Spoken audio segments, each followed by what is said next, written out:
Book The Awoken of the Reef. Revenge 2.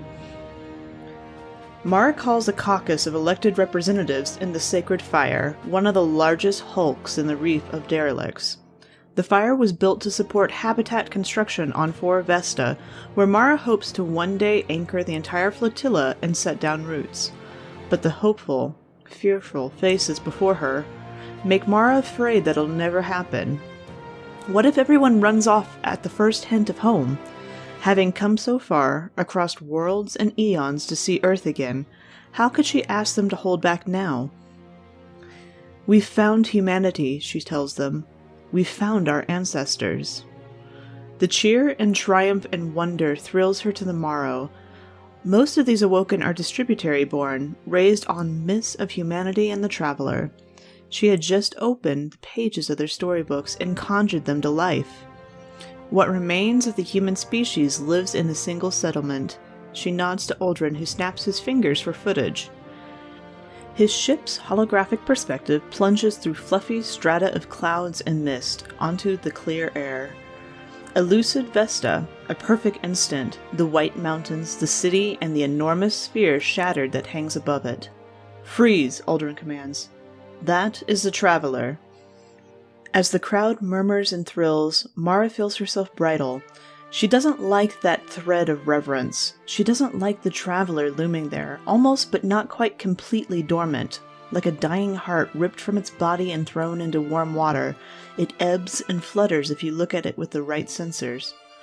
If the traveler had the power to protect anyone, wouldn't it protect more than just one huddled settlement? Isilla, daughter of Scylla, leaps up from the crowd, too small to make it on her own, but buoyed up by the enthusiastic neighbors. "What are we waiting for?" she calls. "That's everything we came to find. They need us, and that's where we belong." Aldrin and Mara trade glances. Aldrin snaps his fingers, and the recording resumes. Something moves in the treetops.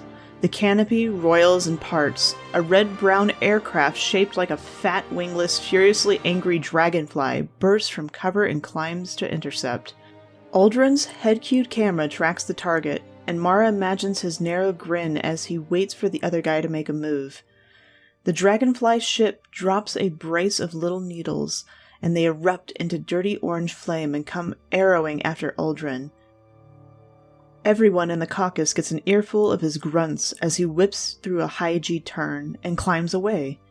Those are Fallen. They're species of interstellar scavengers and subsentience pirates. They've been here for a long time, and they've sacked most of the large settlements that survived the original fall of humanity. There may be more Fallen than there are humans left on Earth. He lifts his chin to bear the pale scar across his throat. I landed and went looking for prisoners. I was ready when he pulled 2 knives on me, but it turned out he had an extra set of arms. Nervous laughter. Worse, Mara adds, beckoning for pans of deep space passive sensor data. They're all over the solar system. We've detected flotillas of their interstellar ships around Jupiter and Venus. They don't go near Mars, but only because it's under occupation by another alien species. Mercury is...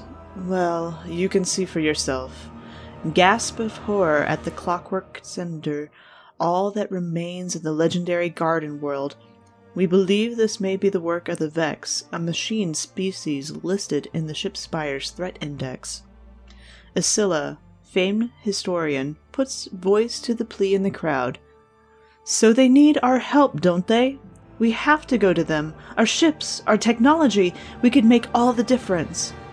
No. Mara collapses the projected images between her hands. She stayed up late wrestling with this dilemma, which kept her from wrestling with Sure. It was a choice she had to make alone. We can't reveal our existence, lest the Fallen track us down. We need more information. Our focus must remain on securing this derelict reef, bootstrapping industry and population, and scouting out the solar system. Mara, with all my respect, all my genuine gratitude for bringing us here.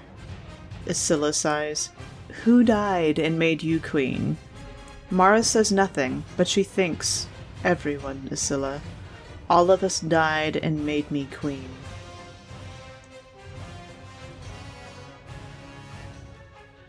Revanche 3. It's bad, sure, Ido says, confirming what Mara already knows, but nonetheless performing the valuable service of mopping away all the blood and tears and allowing Mara to glimpse the actual shape of the wound that divides her people. Not a literal wound, though she is, right now, tending to Uldren's scar, tweezing tiny fragments of fallen metal out for analysis. But the rift in her reef, the schism, now re-schismatic, as if the quake that split the distributary Awoken from Mara's people is now firing off aftershocks. She should have known this would have happened. She shouldn't have told them so much about Earth. How bad? Jur pokes Uldren in the hard gut, where a passing line of molten metal left a red burn. He's under anesthesia, but he snarls at her anyway. As of the last caucus, I'd say 30% of the expedition wants to head for Earth. If you ask the 891, though there aren't 891 of them anymore, it's more like 80%. Mara swears and pulls a bloody line of solidified slag from her brother. Unacceptable. We can't lose their skills or their genes. The Awoken have yet to adapt to the attrition of this harsh, space-born world, and tentative mothers are still in the early stages of designing their babies. It's vital to maintain a diverse gene pool, and the Fallen will vector them back to us? I know, Shur says heavily. That's when I'm going to die. The most horrible thing about the words is that they slap down on Mara's consciousness like face-up cars, like truth revealed. Unacceptable, she barks. And then both she and Shur begin laughing, and then, at last, Mara shakes her head and growls. You can't know that, Shur. No one can know that. I do. I don't know how I do, but I do. I know it's something I choose to do, and it's going to be incontrovertibly heroic, which is enough for me. But if that's true, Mara proposes, flinching away from the personal conversation they really ought to have, and all its attendant rawness. If you die when Fallen attack us, it means I won't stop these people from fleeing to Earth, and the Fallen are going to find us, and we're doomed. She's already building intricate models of how the universe might accommodate fate or doom, and how she might go about destroying those things. Could be, I suppose. Shur pulls a parchment-thin rag of dead flesh off of Uldren's wound. Look, I'm the Queen's bodyguard. I always expected I would die eventually. I'm not the Queen. Maybe that's your problem. She flicks Uldren in the chest, leaving a purple bruise, fading. What is with you two anyway? You never talk about him. You never seem to think about him at all, but he's dashing himself to pieces for you. How to live as his favorite and only sister for so many centuries, and hardly even smile at him. Secrets, Mara thinks. You've got to have secrets from each other so there's room for him to fill in the gaps with his own happy illusions. Two ships joined together, rigidly will tear each other apart if they try to move, but a loose tether leaves room to maneuver, and can be quickly engaged if necessary. That makes her think of Shur's prophecy again. She sets the shrapnel down in the dissection dish. Very gently. You won't die. I won't allow it.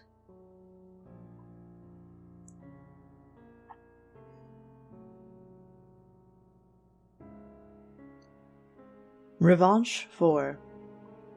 Of all the disasters that might happen in space, riot is the worst. Breaches can be contained, fires can be starved, plague can be quarantined, radiation shielded, heat vented.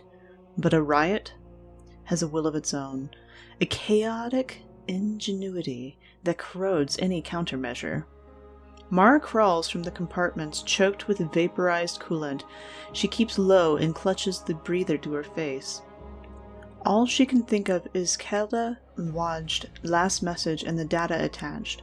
Mara, the paracausal effects are strongest around you. Whatever's happened to us, you are the locus. I cannot overstate how subtle and how important this discovery might be.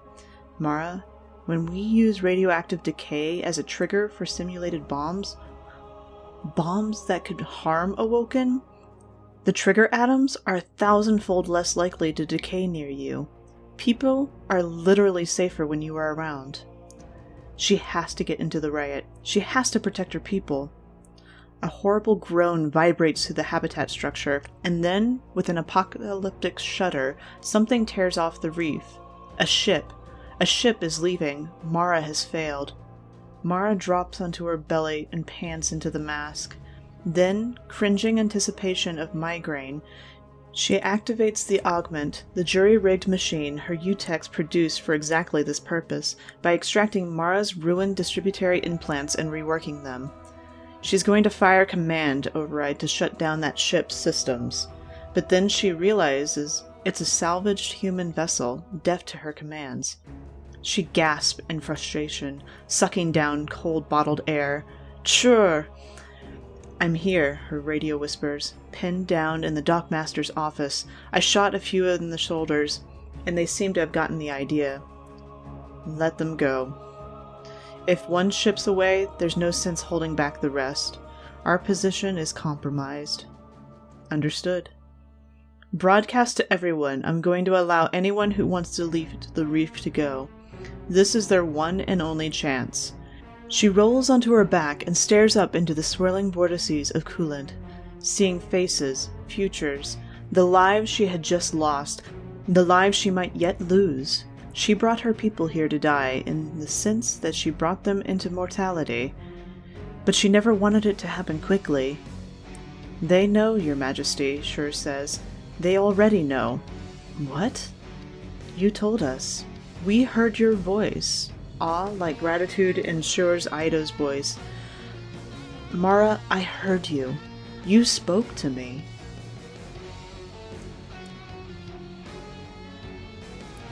Revenge 5. Thus the riven Awoken were riven again, into Reefborn and Earthborn. Those who left went to scour the ruins for lost history and give some succor to their human cousins, who still clung to a hostile world.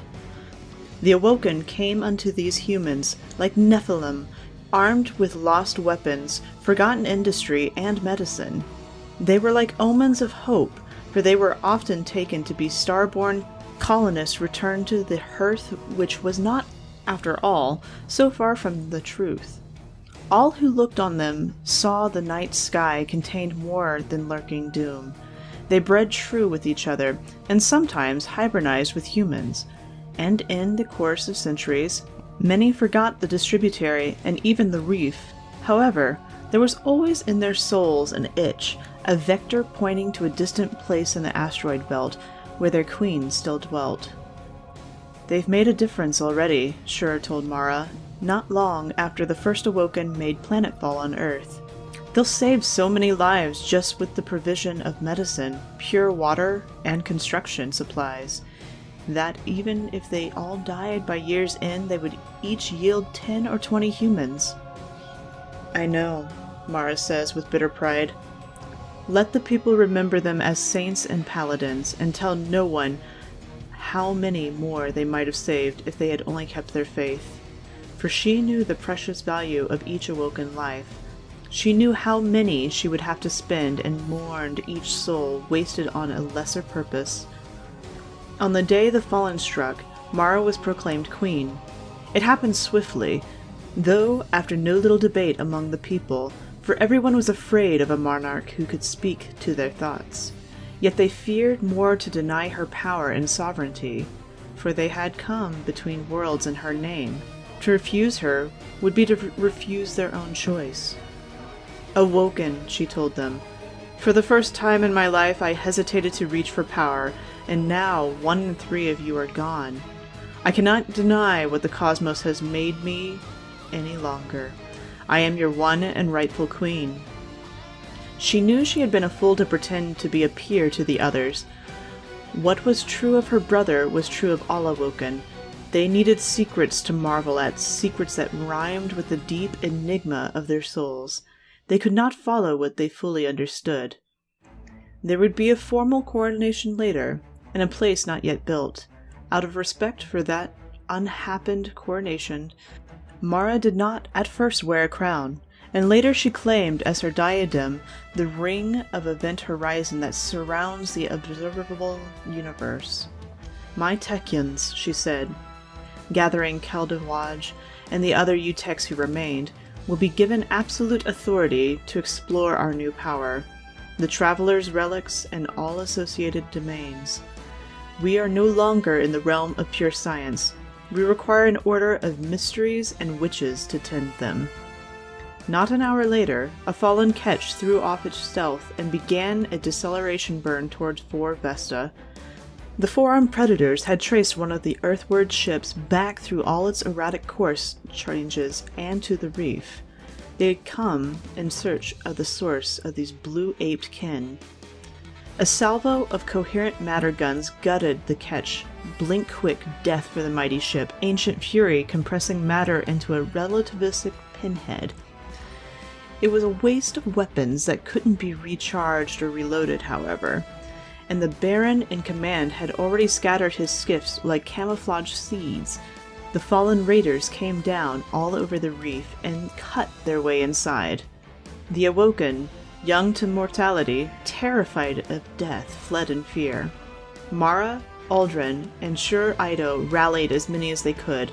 Shur fought in a powered combat shell, but Mara needed to be seen vulnerable, silver-haired and narrowed-eyed, hurling herself at the enemy. She fought with pistol and dagger, and her brother moved like a wraith at her flank. Her people were ashamed of their timidity.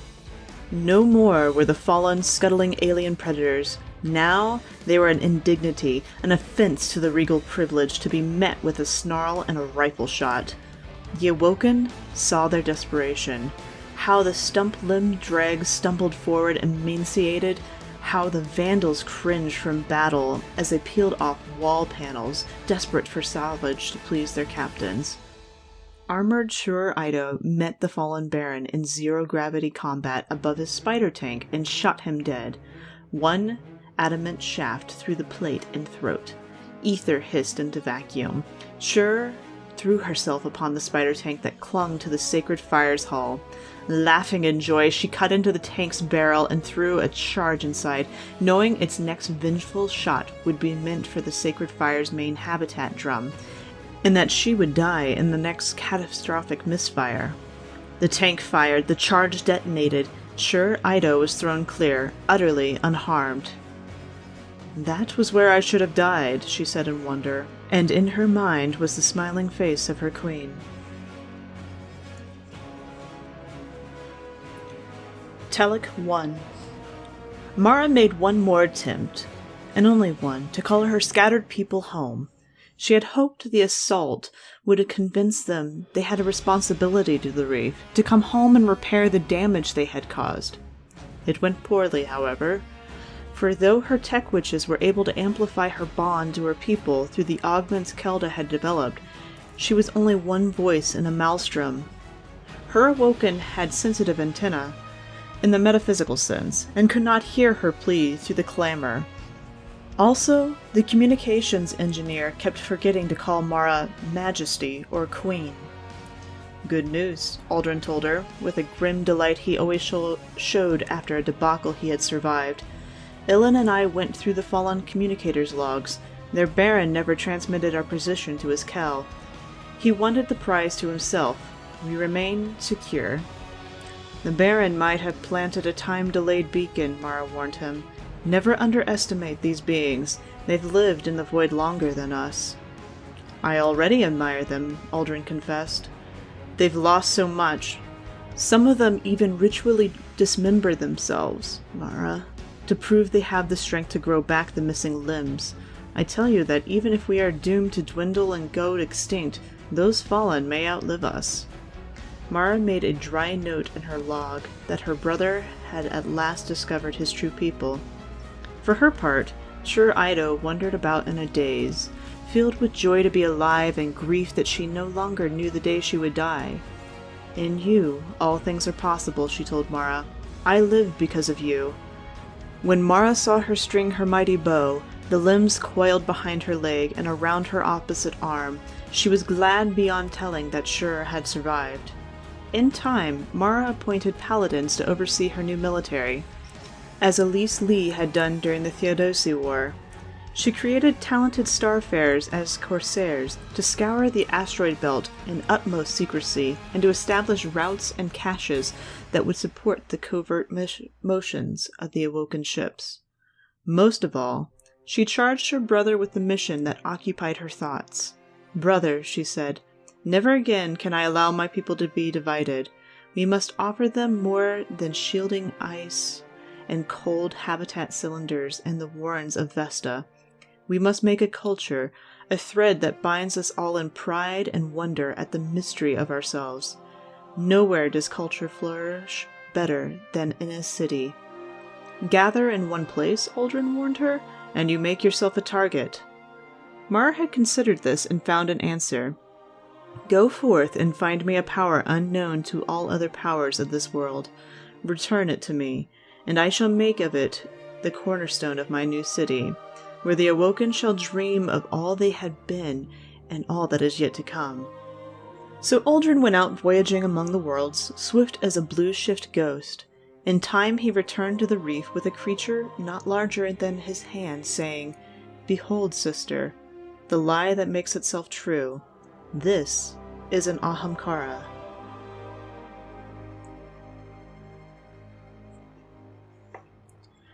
Telek 2.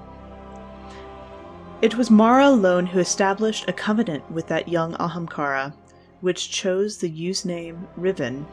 In honor of its host, it was Mara alone whose singular will and unity of purpose saved the Awoken from that which we now name the Anthem Anathemae, for there was in Mara a very little division between reality as is and reality as desired.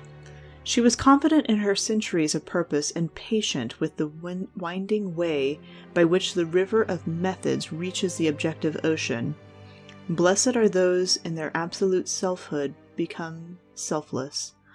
Unappetizing are those who, in their truest self-knowledge, exclude the possibility of self-deceit. "Mara," said Aldrin, Queen's brother, "why do you forbid me to speak to the Ahamkara?" "This secret is mine alone," said Mara, Queen. She knew that her brother had only widened the gap between he as was, which is called Nume, and he as he would be, which is called Cost. "Begone to the outer world where I require thee." This was where Shur Ido had spoken to Kelder Wad, and to Asilla at last came before her queen. Kneeling, she said, "Your Majesty, Kelder Wad said that you are God, for there is no difference between your desire and reality. Yet I know that you desire things before they ever become real. Asilla says you are keeping a secret from your brother that he must never know. I think the secret is thus. You are now a god because one day you will become a god, and a god is not temporal. Your brother is not a god because he will never become a god. Shall I worship you?" "Sure," Mara said, falling to her knees, clutching her beloved's face between shaking hands. "Sure, on the day you worship me, you cannot love me anymore, for to worship is to yield all power, and I cannot love what has no power over me." At this, the Ahamkara coiled around her neck, yawned, and showed its fangs, for there was a crevice between what was and what was wanted. "I see," Shur Ido said. "Then to me you are not yet a god." Although in time the knowledge of what Mara would become pushed them apart, it was a kind and happy push, as a friend might urge a beloved companion onward to a distant opportunity, and their days together were spent gladly.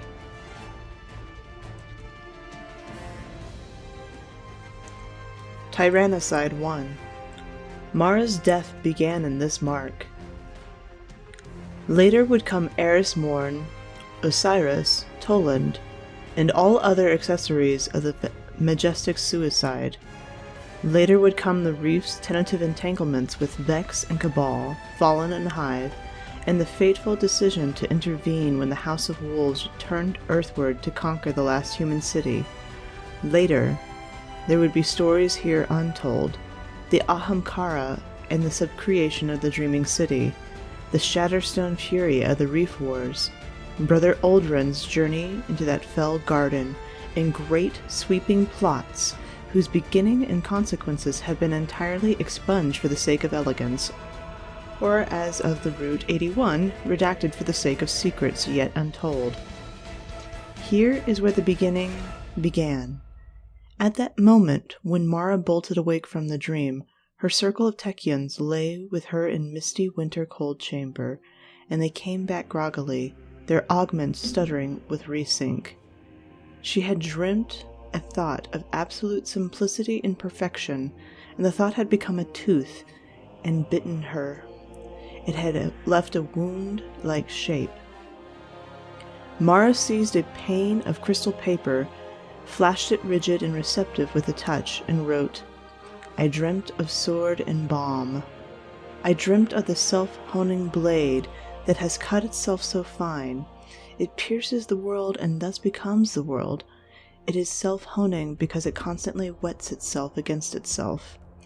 I dreamt of death bearing this blade, or something so closely allied with death as to be its synonym, so that to separate them would require a knife sharper than sharpness. Death raised up that blade and said, 'I cut all, and all I cut. Ayat.' Then death cut the bomb, and the bomb was broken and could not fire. I was in the bomb. I knew that death was the cut verb, and that its only verb was to cut. Shapes and gliders. I dreamt of existence as a game of cellular automa. In this metaphor, there were only two things, shapes in the game world and the rules of the game world. The rules were the rules of life and death. I understood that the sword was the desire to escape existence as a shape in the game and to become the rule that made the shapes. This rule said only live or die. It had no other outputs. It could not keep secrets. Against it was the desire to become a shape so complex that it could within itself play other games. What will soon be? I dreamt that the sword was the death and rule sought out complexity and cut it to reveal the simplicity within. I knew that soon we would be cut, for we were complex and full of secrets. I knew that it was coming. I knew that the stroke would fall and I had to stop it. How can a bomb make use of a sword? How can the rule that separates life from death be killed? I must go to the Dreaming City and use the Oracle engine, Mara told her Techeuns. Prepare my ship. Tyrannicide 2. 10 times and once more, Mara asked the Oracle engine to show her the sword that was the death and the way it would appear. 10 times and once more, the Oracle engine showed Mara an image of her family. First it showed her Shur Ido, laughing and bright with strength, who would receive and later return. Then it showed her Uldren, her brother, who explored the ruins of fallen worlds and sought out challenges to test himself. Then it showed Mara, her own face, and lingered on the secret brightness of her eyes. Last of all, leaving Mara imperious with disdain towards her own feelings, curtly aloof toward all who asked her what troubled her, it showed her Ursana, who remained behind. Mara dwelt on this puzzle. A mother who had remained behind, a sister with secrets, a brother who hunted and explored, a woman who was plain and fierce.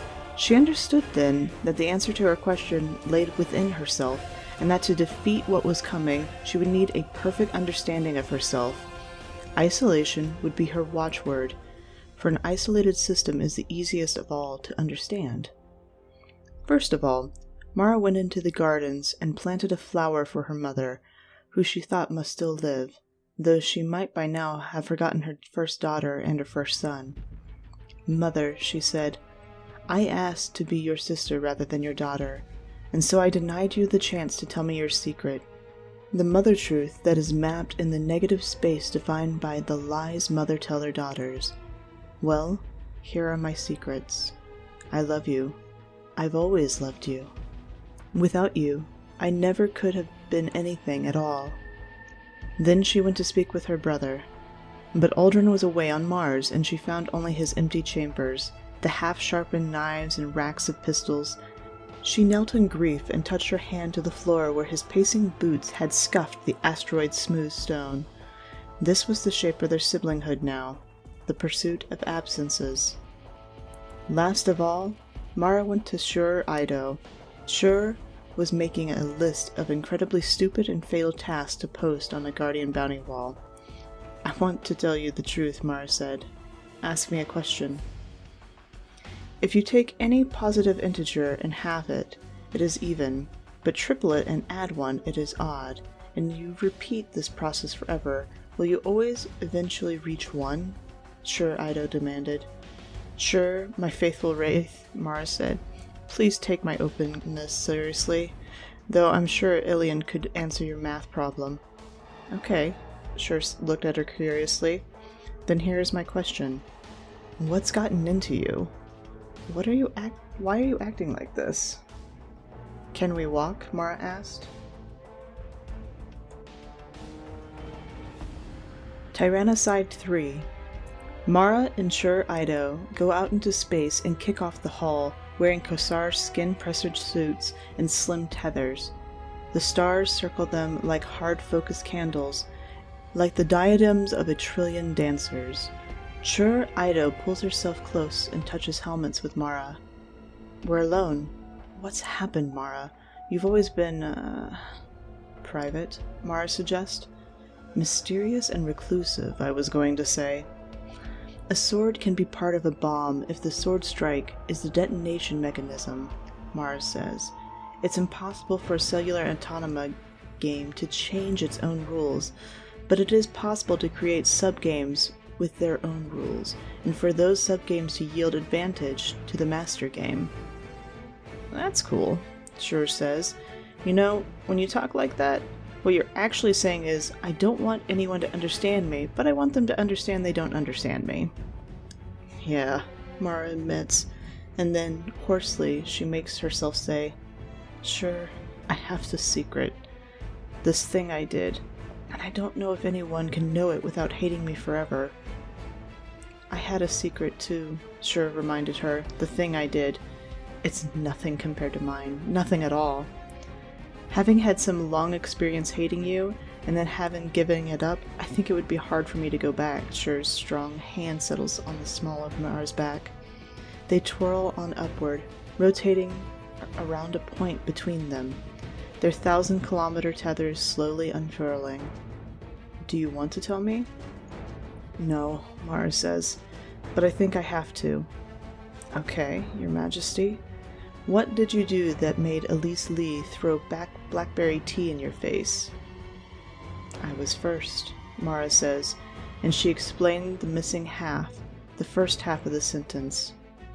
"I made the rules and initial conditions that deceived her into believing she herself had decided. It ends like that, where the rest picks up." Shur Ido looks at her in expressionless silence.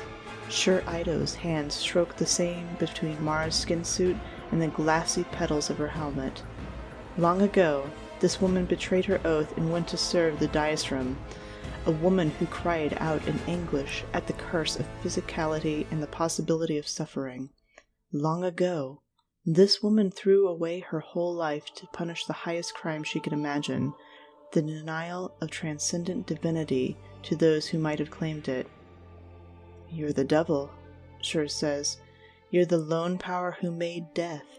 You allowed possibility of evil. You might be responsible for more preventable suffering than anything that has ever existed." Mara cannot shake her head or even nod. "Well," Shur says, "if you hadn't, none of us would be here. I guess I don't see what else you could have done. If you cared about those we left behind. If you wanted us to be able to go back and help in the fight," she leans forward and very gently kisses the inside of her helmet, where it meets Mara's. In her mind, in that place that is bound to all Awoken, Mara feels the touch of gentle lips. Shur looks suddenly sly. "You know, Mara, I don't think you confessed anything at all. Unless it were a way of keeping a deeper secret, what's really going on? There are many ways to godhood, Mara tells her. The belt of Orion glitters on her helmet, like a 3-star rating left by some hive entity Shura once killed. One way is to kill all that is killable, so that all remains must be immortal. Another is the road I have walked, mostly by accident. One of these ways is closer to the sword, one is closer to the bomb. If the bomb can defeat the sword by the standard of the sword, then the bomb has claim to primacy. Never mind, Shur sighs. Seen anything cool on the Crow's surveillance lately? Tyrannicide 4. Later. Much later. It is the night before the day of screams. Mara meditates cross-legged in a cradle of null gravity. Varix has told her more than once how the Fallen speak of the Awoken as sterile, unable to regrow their flesh, cursed to bear their scars forever. Also how they think of the Awoken as self-twinned, coexisting with their own shadows. Didn't ancient Inanna, Queen of Heaven, descend into the underworld to confront her shadow twin, Sister Ereshkigal? Inanna was judged full of hubris and executed. You cannot defeat a thing that is synonymous with death except in its own territory. You cannot fear and flee from death. You must face it. Death is a sword, and a sword is like a crossing point, like a bridge, and a bridge may be walked 2 ways. The plan exists in her mind alone, although beloved Eris has by necessity learned most of it. The Techeuns do not know the whole plan, although they will position the harbingers upon the threshold. Even sweet, capable Petra does not know the whole plan. So many she will leave behind. Aldrin knows nothing of the whole plan. He has kept more and more to himself, building up secrets and schemes. All Mara knows and pities because he needs Mara, and he thinks he can get her attention by keeping secrets from her. Secrets are her virtue, and the virtue of her nemesis, the being whose existence she deduced from the analogy of family the Oracle engine showed her. Mara will begin the end of that queen's brother today.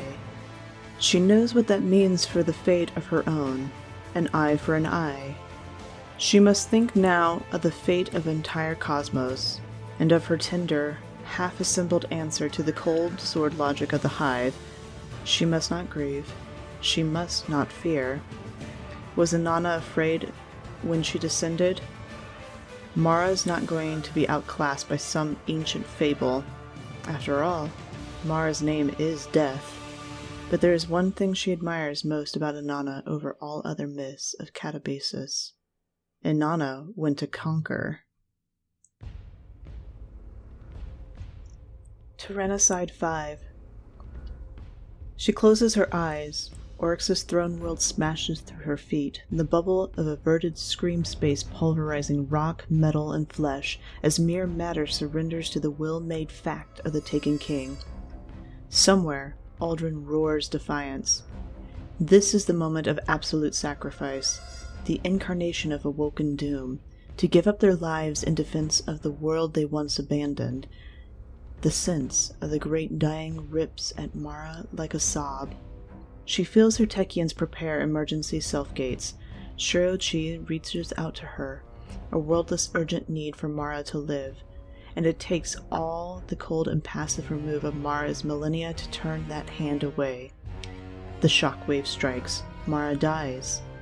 In one way, she is vaporized with her catch, the bonds between the very particles of her body questioned by the harrowing logic of Oryx's weapon and found inessential.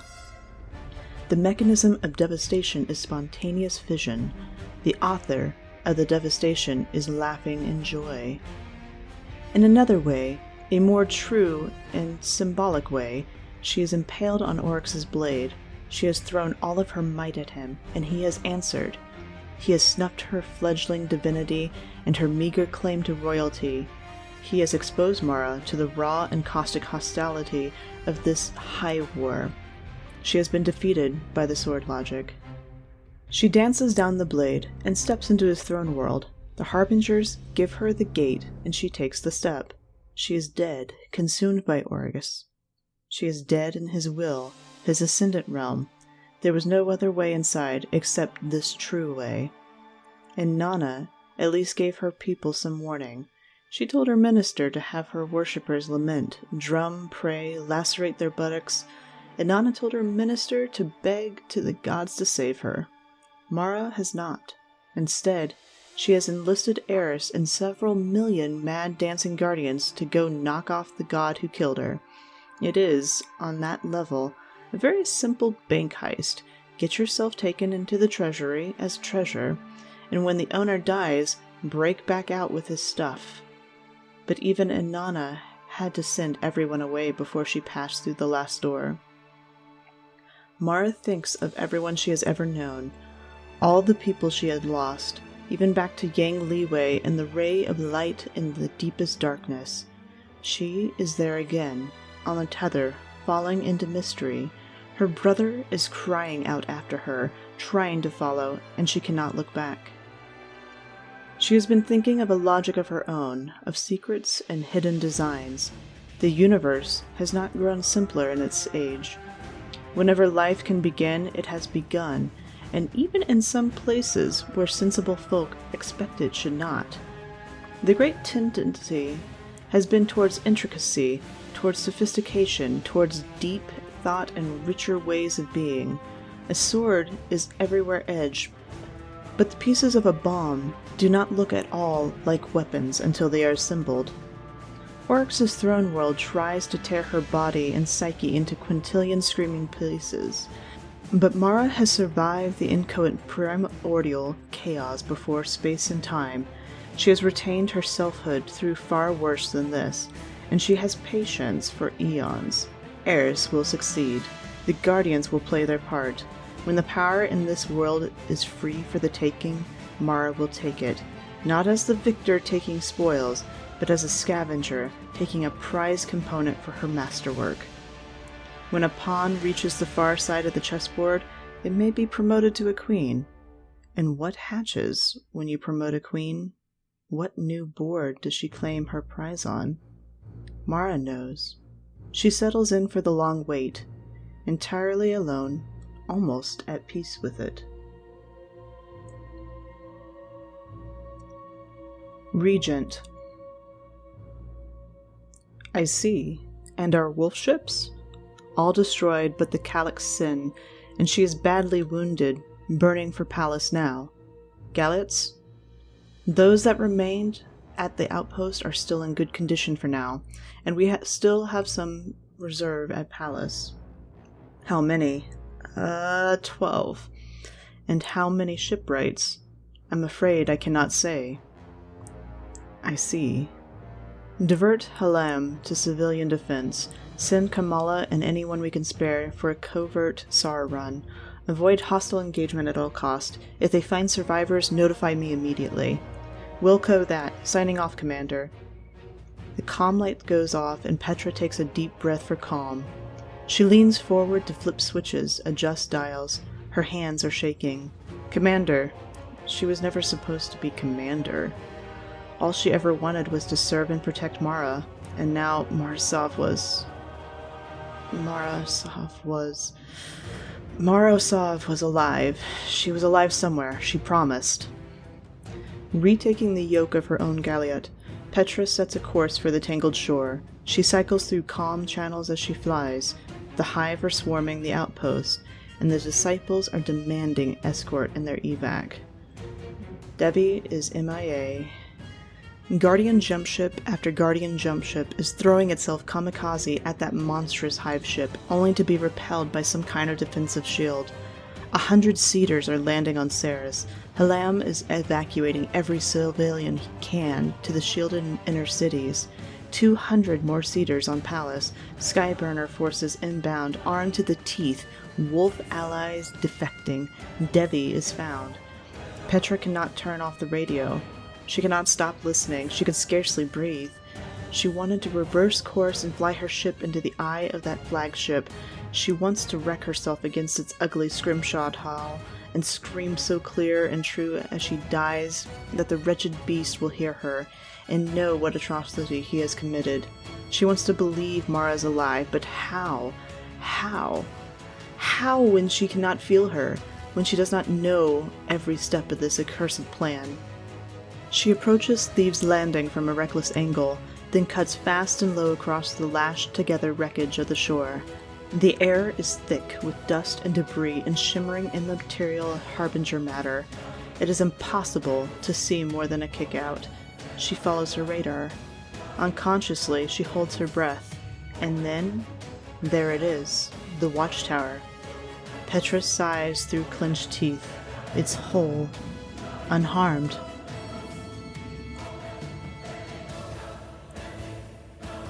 Ilyn. In the bomb-walled passages of the palace called Processes and Services, the screams have stopped. I've never heard it quiet before, Lissel whispers. Are they gone? But she knows, as Portia and Nassia know, as Ilyn herself knows, that the Taken have not gone. Not very long ago, Processes and Services was the place Ilyn and her sisters came to make the desolate items of technology imbued with the husk-dry power of Oryx's Taken. Ilyn was the first to stand as a living conduit, the first of the Technians to use that deep interior fault line, that fundamental Awoken schism as a bridge. She remembers the endless, awful, infinitely malicious screams of the thing. But she also remembers the whispers, and if the screams are silent now, the whispers are louder than ever. "Quickly!" Ilyn hisses, before Petra is informed. Any breach of the Processes and Services triggers an alert. And while they were crafty in their intrusion, even minute body heat and motion of the air will be detected. We must ask our questions and go. Brave Portia leaves them to the cells she selected for their use. A vacuum gape sphere of relic iron coated inside and out by signal-deadening spinfoil. It hovers in suspension, a black miniature traveler, a pearl formed around a hideous interior flaw. Ilyn opens a needle-thin access port. The stink of ozone rolls out. There is a Taken vandal within, flexing and shuddering through nameless permutations of blissful agony. "Nassia," she whispers. Quiet, precise Nassia slips a whisker of cable into the port, guiding it through impossible twists and encrypted locks with the caress of her augmented fields. Ilyn rubs her temples. The whispers are loud here. The whispers that haunt the place where the Queen's voice once sounded. Whispers which sound so much like the missing Shuro-chi and the others from the Queen's flagship. They should have self-gated to the Dreaming City if the battle went wrong. They should have come home safe. What if they needed help? What if Petra has kept their fate from Ilyn? Would she do that? Petra Coven's daughter, raised by the witches? Things have not been easy between the Regent Commander and the Technians. Ready, Nassia offers the splayed end of the cable to them. Be careful, all of you. Their augments sink in a stutter of light. Like a sunbeam passing over a field of diamonds, inquisitive Lissel forms the first question. Do you hear us? The viper-strike rush of the Taken Thing's will comes at them. It's powerful, but familiar. Ilyn deflects its demand. I think it hears us, she says with a grim chuckle. We know Taken too well, don't we? There were fears once that the Guardians would be appalled by the Taken-empowered armor, but Petra was right. Guardians will wear anything that gives them power, whether tactical or social. Together they unfold the Taken Thing's brutally elegant interior geometries, seeking the threads of connection that reach out across space and time. Shuro? Ilyn whispers. We have heard you. Do you hear us? That is when she makes the fatal mistake. She thinks of the time before Saturn. She thinks of Shuro-chi and Uldren and Mara. She wants that time back. She wants. In the non-space around them, great jaws snap shut. Riven! Brave Portia screams. Ilyn was prepared for Taken. Folded perfect things, elegant and thus manageable. But This absolute appetite, this impossible will. She speaks the secret word of stasis that will crash their augments in the communion. She does not know if she is in time. Quiet Nasia is screaming. Inquisitive Lissel is screaming. The screaming has begun again.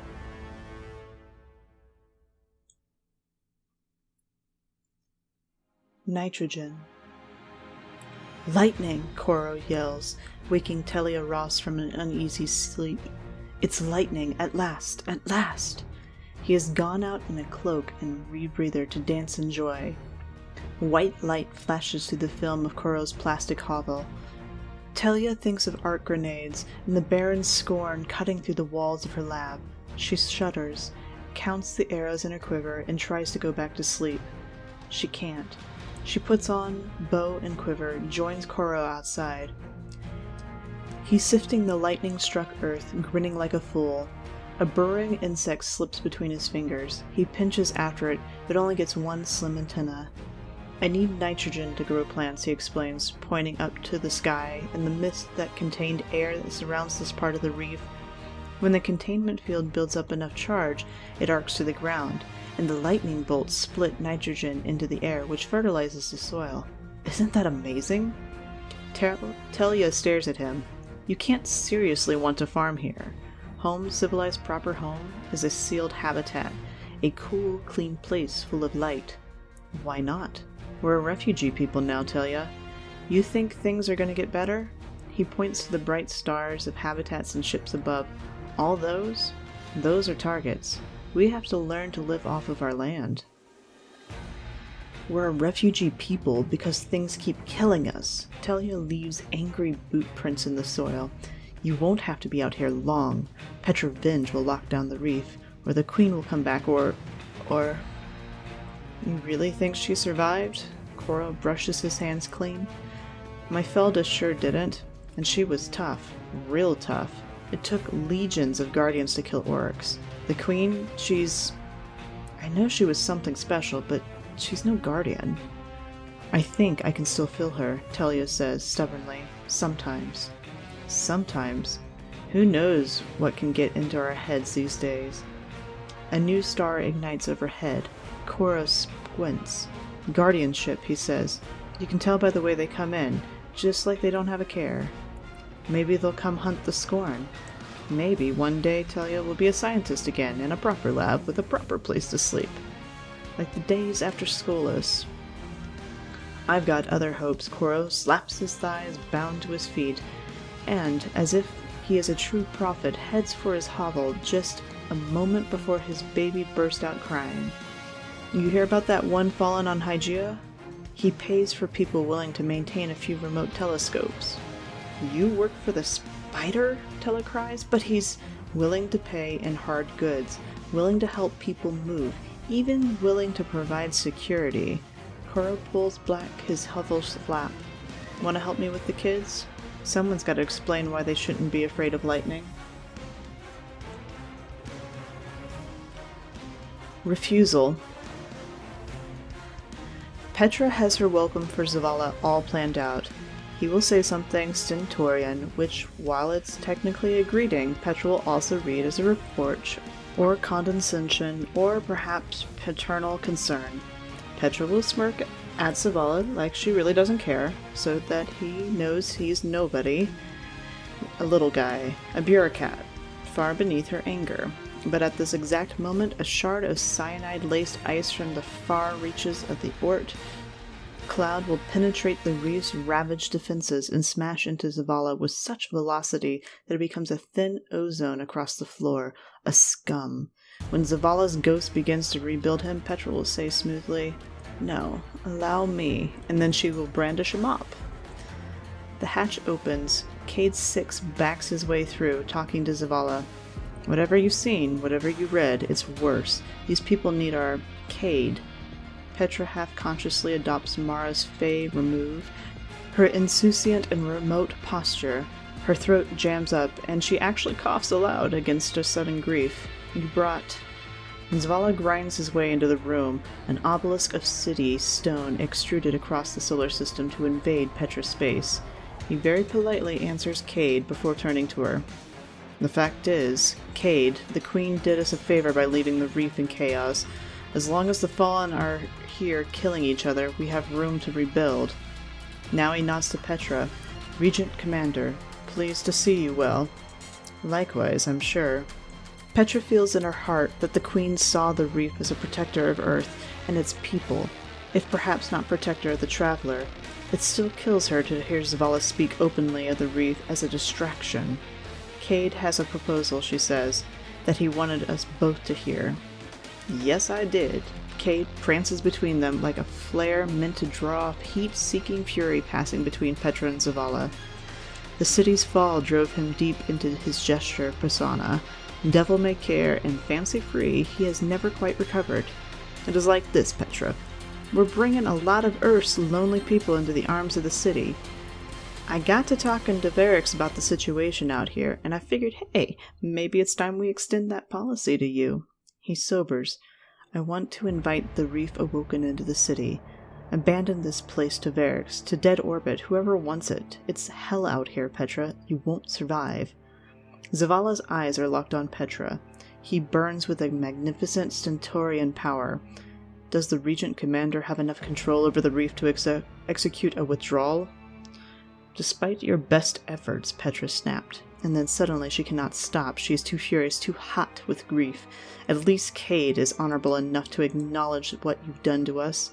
Every fallen house you shatter washes up on our shores. Every hive god and cabal tyrant you attract goes through us to get to you. No wonder she couldn't stand the sight of you, Zavala. You've forsaken your people. She bites back the rest. How she wishes that back in 2000 and whatever, when the darkness hurled mankind off the height of its golden age to plummet 16 centuries into barbarism, it had done just a slightly better job. That's not true. That's her broken heart talking. But oh, does it talk loud. She was a charlatan, Zavala says quietly, fighting a war that existed only in her mind, dragging you all behind her. Any of you who will admit that are welcome in my city. But I will not take in whatever conspiracy she has left unfinished. If you come to us, you come to join the city. No, no. Stop being the Queen's people? Stop remembering her promise?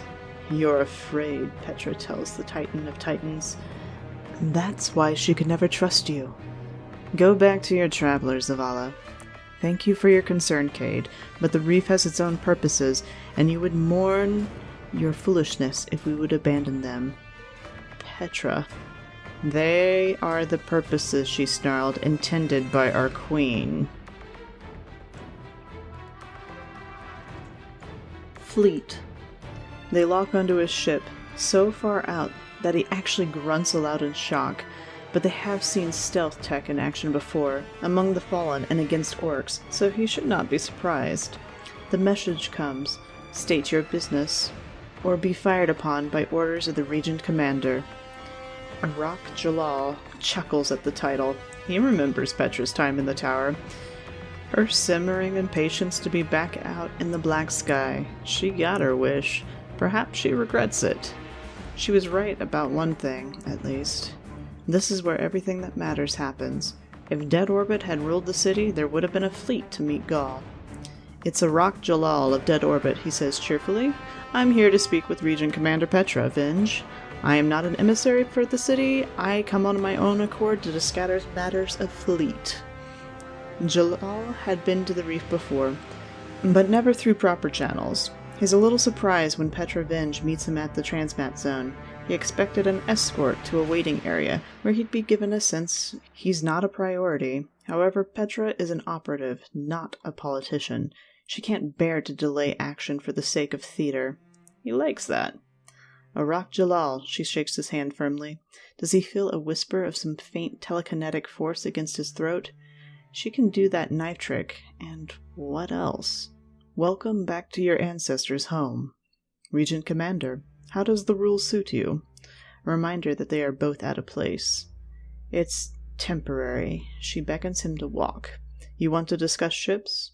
We have talented labor, but no safeguards for them to do their work. If you supply a site, he checks her with a slash of his hand, a spacewalker's gesture. I came for salvage rights. Salvage? Around Saturn, I want your permission to go through the debris swarm for materials and space frames. The dead will, of course, be returned. Petra is silent. Arak expects her, being a spacer, to be a pragmatist, to see the Reef doesn't have to spare capacity to process this salvage, and the inner solar system needs as many ships as it can raise. There is also the question of Oryx's weapon and whether it can be defeated in the dreadnought ever stirs again. But Petra remains silent. The wounds are still too fresh. I apologize. It seems a shame to leave those resources for the fallen, or to drift into Saturn. She speaks. Earthborn, do you mourn for her? He thinks she will know if he lies. I respected her, yes, but I despise the way she seemed entitled. To all of us. I never regret choosing the path I did. I was awoken to continue the search we started long ago, the quest for worlds worthy of our lives. Petra turns her back and goes. He stares after her. Only after a long minute does he understand. She cannot say any of the things she wants to say, and cannot bring herself to tell the lies she should. So she refuses him. She refuses the choice. Jalal pities her a little. She will never be free of her.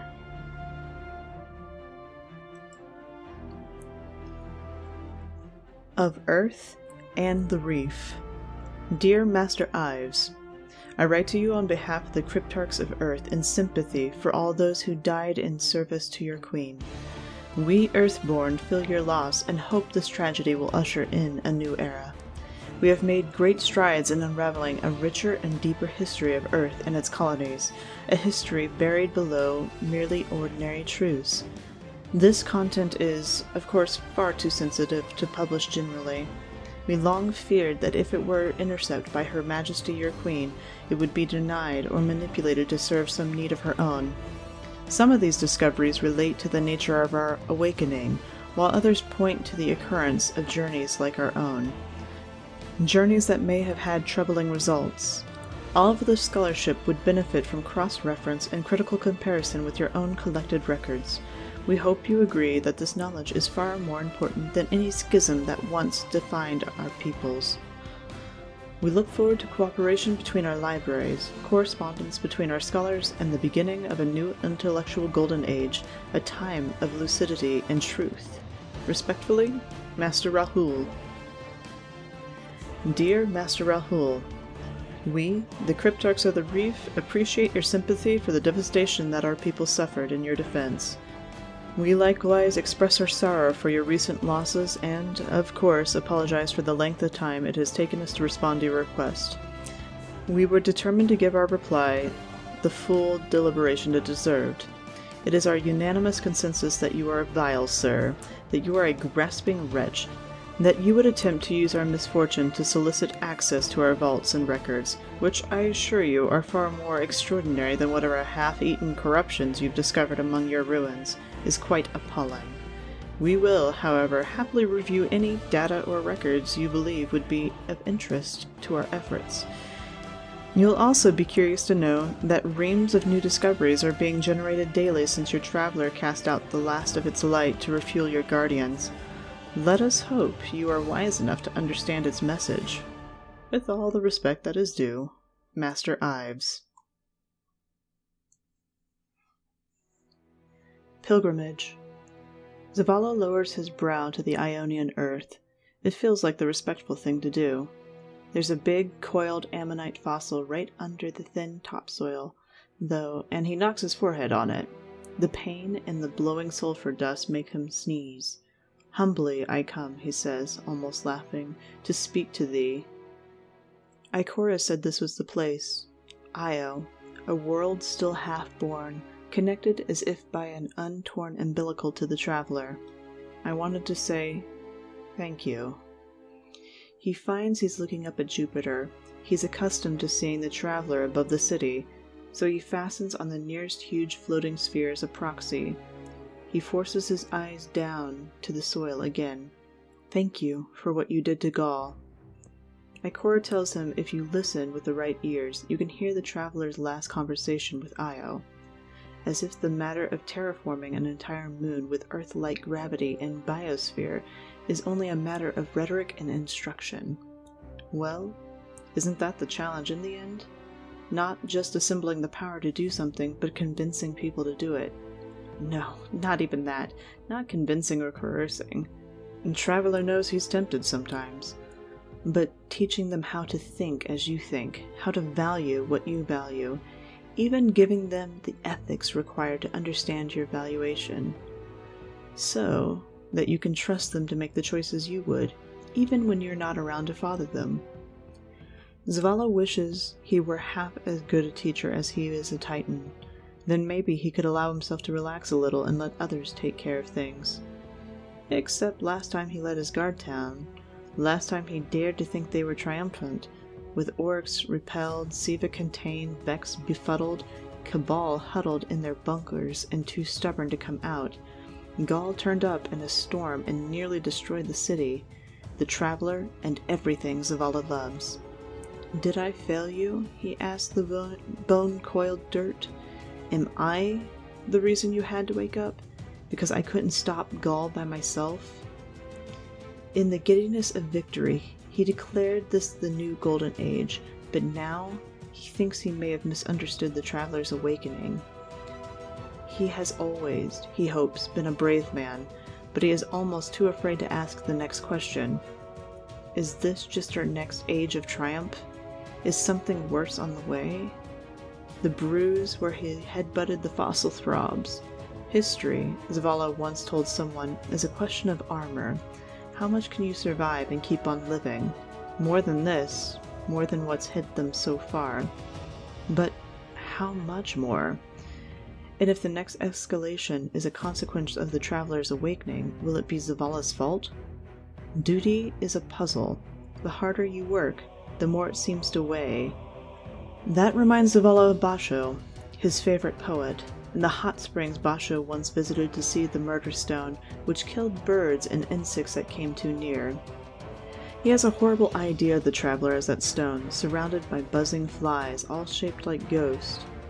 "You're doing it again," his ghost warns him. "I know that expression." "I know," Zavala says. "I just worry."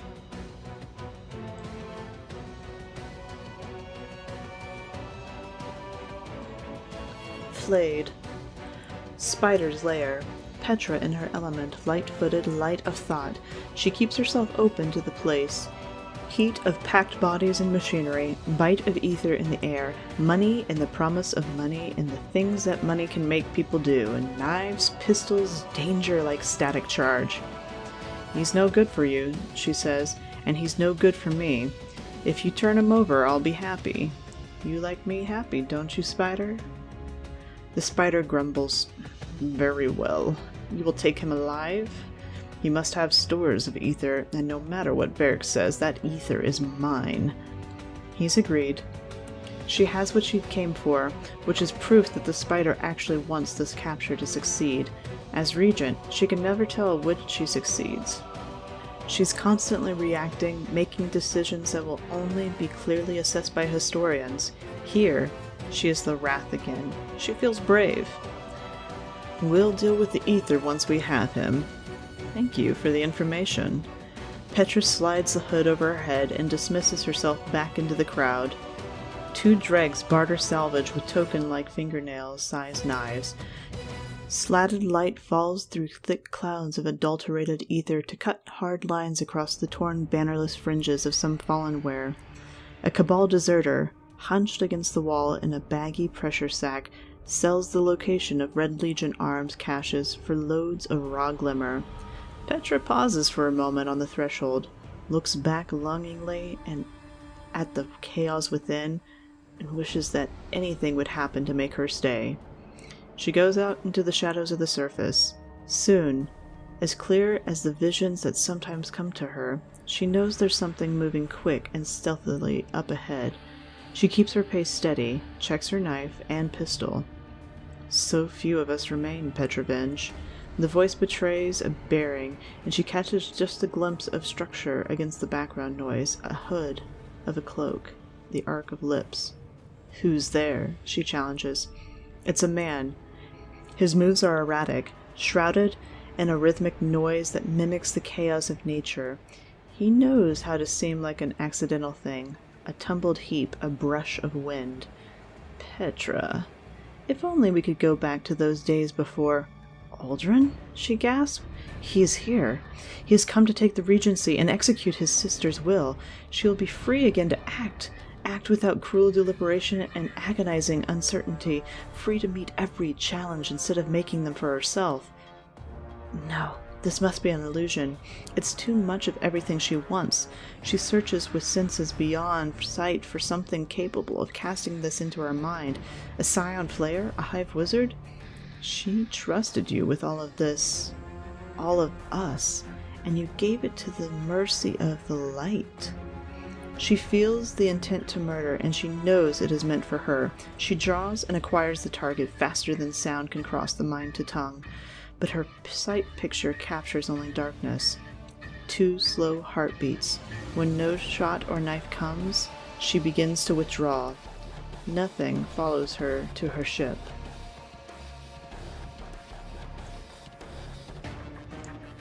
Jensen Scribe. Asher Muir stands looking at himself in a mirror. He is shirtless. With a hand that still feels, he reaches to the shoulder that doesn't feel. He taps his fingernails against the rigid metal there, then taps his way to his clavicle. The boundary between metal and skin is neither uniform nor tidy. Metal gives way to a sheath of hard, keratinized skin that puckers and blooms and splits like he is a snake, sloughing its skin. Keratinized skin gives way to toughened, calloused, ugly, with bruising and overstressed veins. He spreads his palm against his chest and holds it there, as if covering it up will make it go away. Then, with effort, he drops his hand and forces himself to look for a long time. What will happen, he wonders, when the machinoforming reaches his lungs? It's already painful to cough. You should go to the Reef. Asher sucks in a breath through his teeth, and he snatches at his shirt. He struggles to put it on, then whirls around to find Ikora Ray leaning against his doorway. Unforgivable intrusion, he spits. Declare yourself plainly when you approach, and schedule your so-called visits in advance. I was not expecting you. Ikora exchanges a brief glance with Ophiuchus, then goes on. Tyra believes that Ives or another one of the Reef cryptarchs might be able to help. A fool's errand. The cryptarchs are preoccupied with idle theory. The answer to my problem lies here, with the Vex. If that's so, why didn't you come with me to see Osiris? Asher fights his way into his robes, fastening snaps and ties so quickly that he misaligns several. Because he is a useless, self-obsessed wretch. Ikora raises an eyebrow and waits. Asher sneers as he smooths back both hands across his belly, trying to tidy his silhouette. I concede your point, but I do not have to acknowledge it. The Techians, then. My hiddens say. Ashen stiffens. His head snaps up. Your hiddens? He barks as hot tears well in his eyes. Your hidden knew nothing about this illness. The Queen's witches, if they still live, know nothing about this illness. No one can stop it. I am beginning to believe there is no sense in even trying.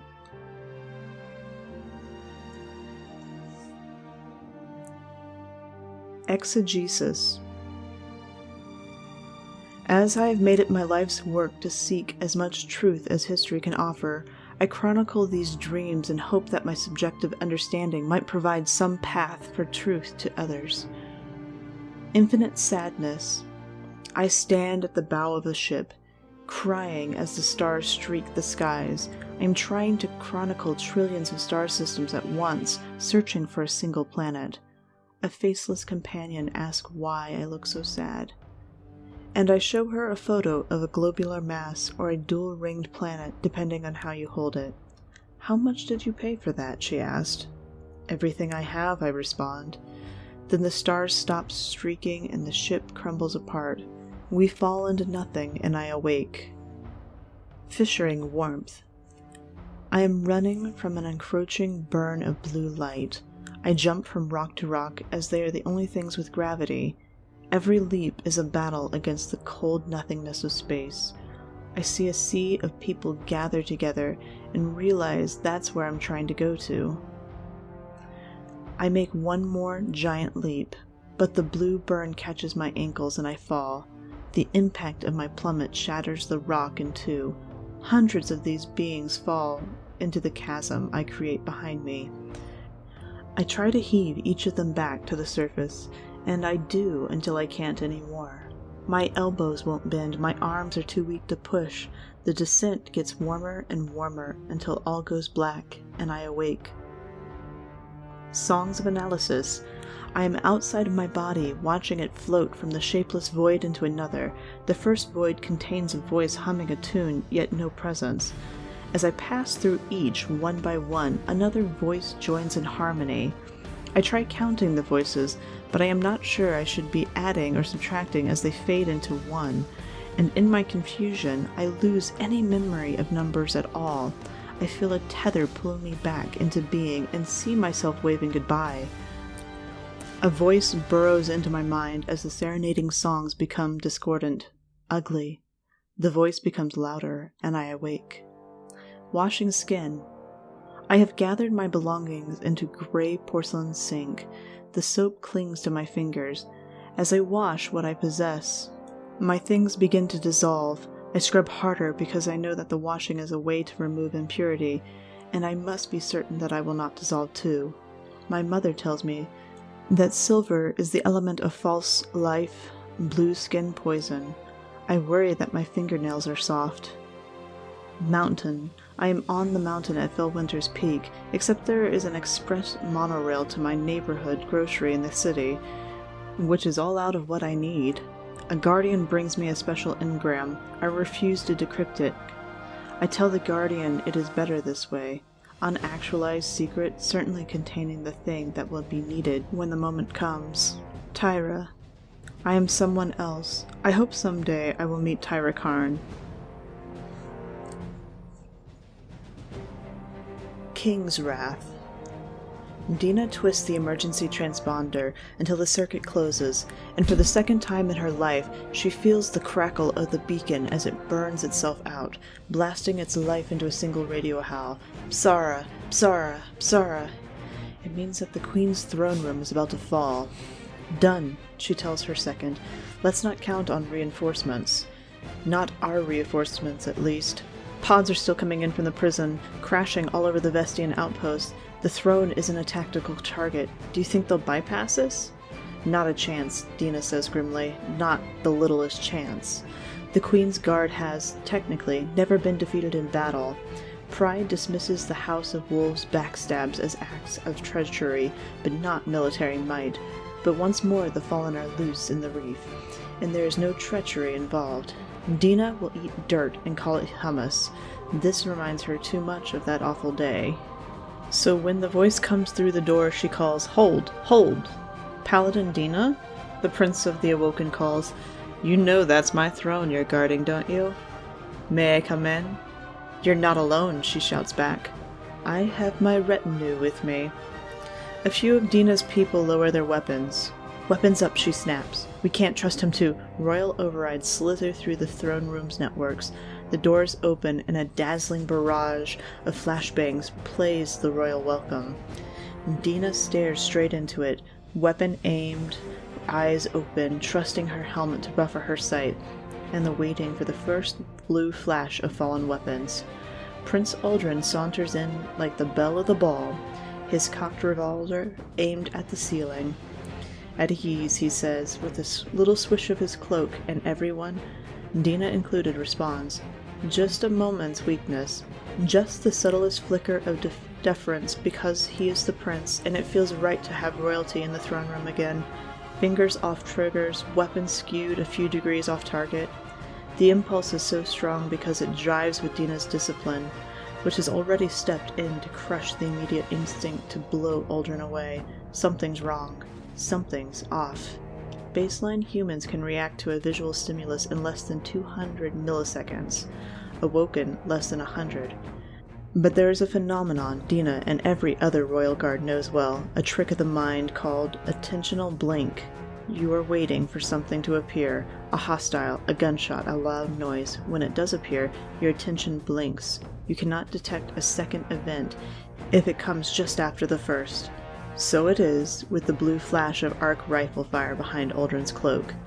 It could go differently still, but there is no one in the room who can easily forget sight in and fire upon their prince, and he has no such reciprocal inhibition.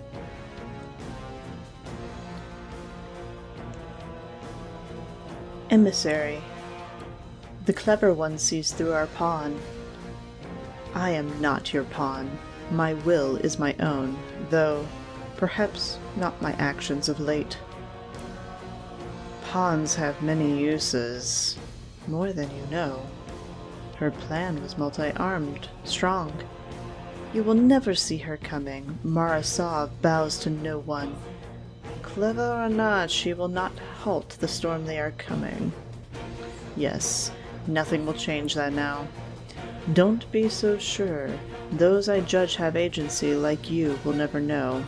Nothing. Nothing. No one. Then why are we afraid? We are 9. Ha! Are you? Are we? Truth, truth, count the voices. 1, 2, 3, 4, 5. They will see it in our way, given time. We are the same. No one sees anything your way. You seek to hear us? Them? But you don't listen. 9! 5, yes. I wish to share your confidence. Oh? Have you learned nothing? Even we should not use that word. What tipped you off? The paracausal nightmare in the reef? Or the hunter with the bleeding eyes? Enough! Even you have tempers. The pawn will give us agency. In this, her goal is our goal. We made her thusly. Yes and no. You will never understand us. Yes, they are coming. And when they arrive, she will do as she always does. Judge. In that we agree. I judging you too. Everything dies, even the ones riding the oncoming storm. Dogma. There is an end to everything. Dogma. The greatest threat to a guardian is another guardian. Dogma. 3 keys. Dogma. Safe harbor is very far away. Dogma. I'm sick of your dogma. I'll be just a little longer. Namqui.